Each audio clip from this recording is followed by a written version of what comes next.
ప్రభుత్వం ఉన్నది. ప్రధానమంత్రి, మంత్రులు, ఎంపీలు వాళ్ళందరూ పైన ఉంటారు. రాష్ట్రాలకు వచ్చే వరకు రాష్ట్ర ప్రభుత్వం ఉంటుంది. దాని కిందికి వస్తే జిల్లా ప్రభుత్వం జిల్లా పరిషత్ రూపంలో ఉంటుంది. కొద్దిగా కిందికి వస్తే మున్సిపాలిటీలు, మండలాలు ఉంటాయి. ఇక గ్రామ స్థాయిలో, క్షేత్ర స్థాయిలో గ్రామ పంచాయతీ. రాష్ట్రానికి ముఖ్యమంత్రి ఎట్లనో గ్రామ పంచాయతీకి సర్పంచ్ గారు కూడా గంతే. మీ పవర్ అంత ఉంటుంది. మిమ్మల్ని కాదని ఎవడు ఏం చేయలేడు. ఏ ఎమ్మెల్యే, ఏ ఎంపీ మీ నిధులకు అడ్డు వచ్చే ప్రయత్నం చేసినా అది చెల్లది. ఎందుకంటే మీకు అండగా ఉన్నది బాబాసాహెబ్ అంబేద్కర్ రాసిన రాజ్యాంగం. రాజ్యాంగంలో స్పష్టంగా ఎవల నిధులేంది, ఎవల విధులు ఏంది. నిధులు, అదేవిధంగా విధులు అంటే పని ఏంది స్పష్టంగా అంబేద్కర్ గారు రాసింది. అలా స్పష్టంగా ఉన్నది. రూపాయి ఫైనాన్స్ కమిషన్ డబ్బులు పంచాయతీలకు విడుదల చేస్తే, స్థానిక ప్రభుత్వాలకు విడుదల చేస్తే, ఢిల్లీలో రూపాయి విడుదలైతే స్ట్రైట్గా 85 పైసలు గ్రామ పంచాయతీ అకౌంట్లకు వస్తాయి. స్ట్రైట్గా. అలా ముఖ్యమంత్రి, ఆర్థిక మంత్రి, మీ ఎమ్మెల్యే, ఏ గొట్టంగాడు కూడా అడ్డం పెట్టే శక్తి వాళ్ళకి లేదు. గుర్తుపెట్టుకోండి. 85 పైసలు డైరెక్ట్గా మీ ఖాతాలకు రావాలి. అట్లాగే 10 పైసలు మండల పరిషత్ ఖాతాలకు పోవాలి. 5 పైసలు మాత్రం జిల్లా పరిషత్ ఖాతాలకు పోవాలి. ఇది ఫైనాన్స్ కమిషన్ రాజ్యాంగబద్ధంగా మీకు ఇచ్చే పైసలు. మనం ఏం చేసేది గతంలో కేసీఆర్ గారు ఉన్నప్పుడంటే, రూపాయి కేంద్ర ప్రభుత్వం నుంచి, ఫైనాన్స్ కమిషన్ నుంచి వస్తే మరొక రూపాయి మన రాష్ట్ర ప్రభుత్వం నుంచి పల్లె ప్రగతి నిధుల రూపంలో దాన్ని తోడేసి మీకు నెల నెల జీతం వచ్చినట్టే పల్లె ప్రగతి నిధులు మనం ఆ రోజు మంజూరు చేసేది. దాంతో ఇన్ని కార్యక్రమాలు చేసుకున్నాం. ప్రతి ఊళ్ళో ఒక పల్లె ప్రకృతి వనం కట్టుకున్నాం, ఒక పార్క్ కట్టుకున్నాం, ఒక డంపింగ్ యార్డు, ఒక వైకుంఠ ధామం, ఇవన్నీ కట్టుకున్నాం. ఇంటింటికి నల్లా పెట్టుకున్నాం, వాటర్ ట్యాంకులు పెట్టుకున్నాం. ఏ గోస లేకుండా బ్రహ్మాండంగా చూసుకున్నాం. అట్లాగే ఇవాళ మీరు కూడా మళ్ళొక్కసారి 2 ఏళ్లుగా కాంగ్రెస్ ప్రభుత్వం వచ్చినాక ఊర్లు మాసిపోయినాయి, ఊర్లు పాడుపడ్డాయి. అక్కడ ట్రాక్టర్లలో కనీసం డీజిల్ పోసేటోడు లేడు, ట్యాంకర్లలో నీళ్లు పోసేటోడు లేడు, బుగ్గ పాడైతే బుగ్గ తీసేటోడు లేడు. ఇవాళ గందరగోళమైన పరిస్థితి గ్రామాల్లో ఉన్నది. ఎక్కడికక్కడ పిచ్చి చెట్లు మొలిచి ఆగమాగమైపోయి పారిశుద్ధ్యం కూడా ఆగమైపోయింది. నేను సర్పంచ్లను కోరుతా ఉన్నా, ముఖ్యంగా బీఆర్ఎస్ సర్పంచ్లను కోరుతా ఉన్నా, మీరు చూపెట్టాలి కాంగ్రెస్ వాళ్ళకు తోవ. మీరు చేయాలి వాళ్ళకు బుద్ధి వచ్చేటట్టు పని. మీరు అనుకుంటే గ్రామాలలో మీరే కథానాయకులై మీ మిగతా గ్రామ పంచాయతీల్లో ఉండే సర్పంచ్లకు, ఈ రాష్ట్రంలో ఉండే మంత్రులకు, ముఖ్యమంత్రికి కూడా సిగ్గొచ్చేటట్టు చూసినారు. బీఆర్ఎస్ వాళ్ళు 4000 మంది గెలిస్తే ఆ 4000 గ్రామాలు కలకలలాడుతున్నాయి, మిగతా గ్రామాలు వెలవెలబోతున్నాయి అన్నట్టుగా అద్భుతంగా పనిచేయాల్సిన బాధ్యత మీ మీదనే ఉన్నది. కానీ ఇది క్వార్టర్ ఫైనల్. ఇప్పుడు మనం కొట్లాడింది క్వార్టర్ ఫైనల్. నెక్స్ట్ సెమీఫైనల్ ఉన్నది, అటెన్క ఫైనల్ ఉంటుంది. సెమీఫైనల్ ఏంటిది? ఇప్పుడు మున్సిపాలిటీ ఉన్నది, జిల్లా పరిషత్ ఉన్నది, మండల పరిషత్ ఉన్నది. అది సెమీఫైనల్. ఫైనల్ 2028. ఇప్పుడు ఇక్కడికి రాగానే మీరు లొల్లి పెడుతున్నారు. మళ్ళా కేసీఆర్ గారు తిరిగి సీఎం కావాలన్నదే మా అందరి కోరిక, మనందరి కోరిక. కరెక్టేనా? ఈ రాష్ట్ర ప్రజల కోరిక కేసీఆర్ గారు తిరిగి ముఖ్యమంత్రి కావాలి. ఎందుకంటే పాడైపోయిన రైతాంగం, పాడైపోయిన వ్యవసాయం బాగు చేసింది కేసీఆర్. 24 గంటల కరెంటు రైతాంగానికి ఉచితంగా ఇచ్చింది కేసీఆర్. 73,000 కోట్ల రూపాయలు రైతుల ఖాతాల్లో రైతు బంధు రూపంలో వేసింది కేసీఆర్. ఆడపిల్లల పెళ్లిళ్ళు 15 లక్షల మందికి మరి కళ్యాణ లక్ష్మి పేరుతో చేయించింది కేసీఆర్.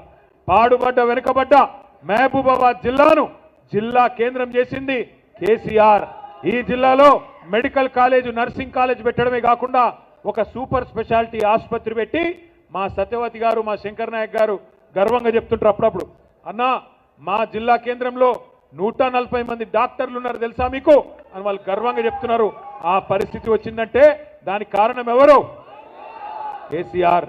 అందుకే నేను అంటున్నా, మళ్ళొక్కసారి కేసీఆర్ గారి నాయకత్వం రావాలి. ఈ లోపల కేసీఆర్ గారు కాలు బయట పెట్టంగానే కొన్ని జంతువులు మొరుగుతున్నాయి, మీరు చూస్తున్నారు. జరా నేను ఒరుతున్నా కదా, నన్ను ఒర్రని. కొంతమంది కొన్ని జంతువులు మొరుగుతున్నాయి. కేసీఆర్ గారు వచ్చి బయటికి వచ్చి ఒక్కసారి ప్రెస్ ముంగట కనవడంగానే కొంతమందికి ఆగమాగం అవుతుంది, అజీర్తి అవుతుంది, కడుపులో మొరుగుతున్నారు. ఎట్లా మాట్లాడుతున్నారో మీరు చూస్తున్నారు. ఎంత దుర్మార్గం కాకపోతే ఒక 71 72 ఏళ్ల పెద్ద మనిషి 2 సార్లు రాష్ట్రానికి ప్రజల చేత ముఖ్యమంత్రిగా ఎన్నుకోబడ్డ నాయకుడు, తెలంగాణ తెచ్చిన నాయకుడు, అట్లాంటి నాయకుడిని పట్టుకొని నోటికొచ్చిన మాటలు. ఒకసారేమో కాలు ఇరిగింది అని ఆనందం, ఇంకోసారేమో ఆయన చచ్చిపోవాలని చెప్పి శాపనార్థాలు. ఇది మంచిదేనా? ఇది మంచి పద్ధతేనా? మాకు రావా మాటలు, మాకు రావా బూతులు? రేవంత్ రెడ్డి, నీకు నేను చెప్తున్నా, నీకు ఒకటే భాష వచ్చురా నాయన, నాకు 3 భాషలు వచ్చు. నువ్వు ఒకటే భాషలో బూతులు తిడతావు. నేను అనుకుంటే గట్టిగా అనుకుంటే 3 భాషలలో తిడతా, హిందీలో, ఇంగ్లీష్లో, తెలుగులో తిడతా. నీకు ఒకటే వచ్చు, నేను పక్కా ఉర్దూలో కూడా తిడతా. ఇక మా అక్క వాళ్ళను మా అన్న వాళ్ళని అడిగి కొన్ని రోజుల గోర్మాటి భాష కూడా నేర్చుకుని అందులో కూడా తిడతా. మా లంబాడ సోదరుల భాష కూడా నేర్చుకొని అందులో కూడా తిడతా. కానీ ఇప్పుడు నువ్వు కూర్చున్న పదవి దానికి గౌరవం ఇచ్చి మాట్లాడతలేవు. ఎందుకంటే మాకు నీకంటే ఎక్కువ వచ్చు భాష, నీకంటే ఎక్కువ తిట్లొచ్చు. కానీ మా అమ్మ నాయన నన్ను సంస్కారంతో పెంచారు. నిన్ను ఎట్లా పెంచారో నాకు ఎరకలేదు. అవి ఏం మాటలు, ఏం భాష? అది నేను గుంటూరులో చదువుకున్నా అంటాడు. అవును, నేను గుంటూరులోనే చదువుకున్నా, ఇంటర్మీడియట్ చదువుకున్నా, కరెక్టే. నేను గుంటూరులో చదువుకుంటే తప్పైతే, ఆంధ్రాలో చదువుకుంటే తప్పైతే, మరి నువ్వు భీమవరం నుంచి అల్లుని తెచ్చుకున్న ఉప్పు ఎట్లయితుంది? మరి నువ్వు అల్లుని తెచ్చుకున్నావు భీమవరంకి వెళ్ళి, ఆంధ్రాకి వెళ్ళి. నేనేమన్నా అన్నానా? మేమేమన్నా అన్నామా? ఇది వ్యక్తిగతమైన సంబంధాలు, సంస్కారానికి సంబంధించిన అంశం. మీ కుటుంబ సభ్యులను మేము ఎన్నడేమనం, అది మా సంస్కారం. నువ్వు అనొచ్చు, మా వాళ్ళని ఇష్టం ఉన్నట్టు అంటున్నావు, కానీ మేము అంటలేం. మీ భార్య గారిని కానీ మీ బిడ్డని కానీ ఎవరినేం అంటలేం, ఎందుకంటే అది మా సంస్కారం. అట్లాగే నేను అడుగుతున్నా, ఆయనకి బాధ ఏందో అర్థం కాదు. అడ్డిమారి గుడ్డి దెబ్బలో ముఖ్యమంత్రి అయ్యిండు, ఆయనక సంతోషంగా ఉండొచ్చు కదా. తెల్లారు లేస్తే కేసీఆర్ గారిని తిట్టుడు, తెల్లారు లేస్తే మన మీద ఏడుస్తుడు తప్ప పీకిందేమీ లేదు. ఏమన్నా అంటే 2 ఏళ్ల నుంచి ఒకటే టైంపాస్ ప్రోగ్రాం. కొన్ని రోజులు కాళేశ్వరం అంటాడు, కొన్ని రోజులు ఫోన్ ట్యాపింగ్ అంటాడు, కొన్ని రోజులు ఫార్ములా ఈ అంటాడు. పని చేసుడు చేత కాదు. వెనకటికి ఎవడో ముఖం బాగాలేక దంబలు కొట్టుకున్నాడట. గట్లున్నది ఈయన కథ. అరే బంగారు పల్లెంలో పెట్టి నీకు రాష్ట్రాన్ని అప్పచెప్తే, ఇంత అద్భుతమైన రాష్ట్రం, భారతదేశంలోనే తలసరి ఆదాయంలో నెంబర్ 1 రాష్ట్రం తెలంగాణ. అంత అద్భుతంగా తయారు చేసి కేసీఆర్ గారు వడ్డిచ్చిన విస్తరి, కట్టిన ఇల్లు పెట్టిన పొయ్యి అన్నట్టు నీకు అప్పచెప్తే, నీకు నడపచాత గాక ఇవాళ ఏం మాట్లాడుతున్నాడు? ఒకటే చెప్తాడు, ఏమైంది రాబాయ్ 2500 ఇస్తాను మా ఆడబిడ్డలకు, ఏమైంది అని ఆడపిల్లలు అడిగితే ఏమంటాడు? నీ గుడ్లు వీకి గోటీలు ఆడతా అంటాడు. ఏమాయరాబాయ్ మరి రైతు బంధు ఇస్తా అంటే 10,000 కాదు 15,000 చేస్తాను పొంకనాలు కొడుతీవి, ఏమాయే అని రైతు సోదరులు అడిగితే నీ పేగులు తీసి మెడలేసుకుంటా అంటాడు. ఈ భాష తప్ప పని చేసుడు సాత కాదు. ఒక మంచి పని చేసే తెలివి లేదు. అత్తకు 4,000 అంటివి, కోడలకు 2,500 అంటివి, డైలాగులు కొడుతీవి. విద్యార్థులకు 5 లక్షల విద్యా భరోసా కార్డు అంటివి, ఆడపిల్లలకు స్కూటీలు అంటివి, 2 లక్షల ఉద్యోగాలు అంటివి, నెలకు 4,000 నిరుద్యోగ భృతి అంటివి, తులం బంగారం అంటివి, నీ బొందా అంటివి. ఏడవా అన్ని? నేను ఎప్పుడో చెప్పిన మా ఆడబిడ్డలకు, నేను ఇదివరకే చెప్పిన, ఈయన తులం బంగారం ఇచ్చే బాపతి కాదు, మీ మెడల పుస్తల తాడు కూడా ఎత్తుకపోతాడు వీడని చెప్పిన. ఇవాళ గా పరిస్థితే వచ్చింది. అందుకే నేను అంటున్నా, ఇవాళ ప్రజలు బాధపడుతున్నారు. రాష్ట్రంలో రైతులు అయ్యో పాలిచ్చే బర్రెను కాదనుకొని తన్నే దున్నపోతుని తెచ్చుకున్నామని బాధపడుతున్నారు. వాస్తవం ఇది. కానీ ఎలక్షన్లప్పుడు ఆగమై తర్వాత బాధపడితే లాభం లేదు. నేను మొన్న హైదరాబాద్లో ఒక మీటింగ్కి వెళ్ళి ఇంకో మీటింగ్ పోతున్నా. ఒక ఆటో ఆయన వచ్చి నా పక్కకు ఆగిండు.